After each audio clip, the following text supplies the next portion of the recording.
খারাপ ভাববেন না। আমরা চাই সবাই মিলে দেশকে গড়ে তোলার জন্য। আমরা বলছি দেশে এসে দেশের মানুষের হয়ে রাজনীতি করুন, দেশের জন্য রাজনীতি করুন।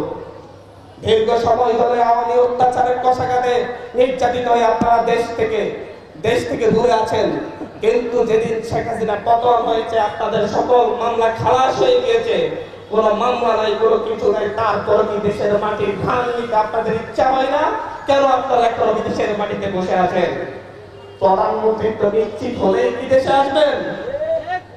দেশকে ভালোবাসলে কোন মানুষ দেশের মাটি থেকে এক মুহূর্তের জন্য কোন বিনা কারণে দূরে থাকতে পারে না। ঠিক। আজকে এই কথাগুলো বলতে হচ্ছে কারণ আমরা নতুনের রাজনীতিতে এসেছি।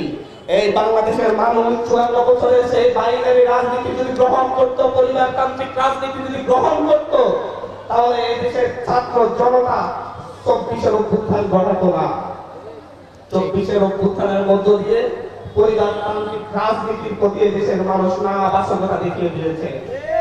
আমরা বলছি এই দেশ স্বাধীন হয়নি, এই দেশকে কোন পরিবারের কাছে ইজারা দেওয়া হয়নি। নির্দিষ্ট দুই একটা পরিবারের এই দেশকে শাসন করবে, শোষণ করবে, সবকিছু করবে, তার হতে দেওয়া হবে না। সেই নেতৃত্বকে কথা বলছি। আজকে বড় গলায় অনেক কথাই বলেন। আপনাদের হাতে 54 বছরের রাষ্ট্র আপনাদের হাতে তুলে দেওয়া হয়েছে। স্বাধীনতার পরে 30 লক্ষ মানুষ তাদের রক্তের বিনিময়ে অর্জিত মানচিত্রকে আপনাদের হাতে তুলে দিয়েছিল। আপনারা সেই মানচিত্র চিবিয়ে খেয়েছেন। আপনারা সেই পতাকাকে নোংরা করেছেন। আজকে বড় গলায় অনেক কথা বলবেন যে অমুক দল, অমুক নেতাদেরকে, অমুক দলকে মুতে দিলে বেঁচে যাবে।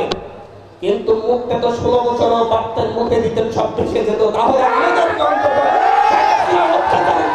আমাদেরকে অন্তত নির্যাতিত হতো না। আপনারা যদি সেই গত 16 বছরের মুখে তাদেরকে ভাসিয়ে দিতেন, তাহলে আমাদের 2000 ছাত্র জনতাকে 2024-এ জীবন দিতে হতো না।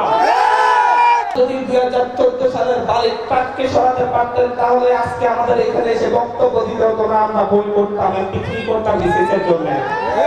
আপনারা সেদিন পারেন নাই বলেই আমরা আজকে এখানে এসেছি। এখানে কথা বলতে হচ্ছে আমাদের ভাই বারাদাররা রক্ত দিয়েছে, আমাদের সহপাঠীরা রক্ত দিয়েছে, আমি রক্ত দিয়েছি, মাহিন সরকার রক্ত দিয়েছে। আমরা কিসের জন্য রক্ত দিয়েছি সেটা আমরা জানি। আমরা আপনাদের হাতে, আপনাদের মতো দুর্নীতিবাজদের হাতে আমার রাষ্ট্রকে তুলে দেওয়ার জন্য রক্ত দিয়েছি।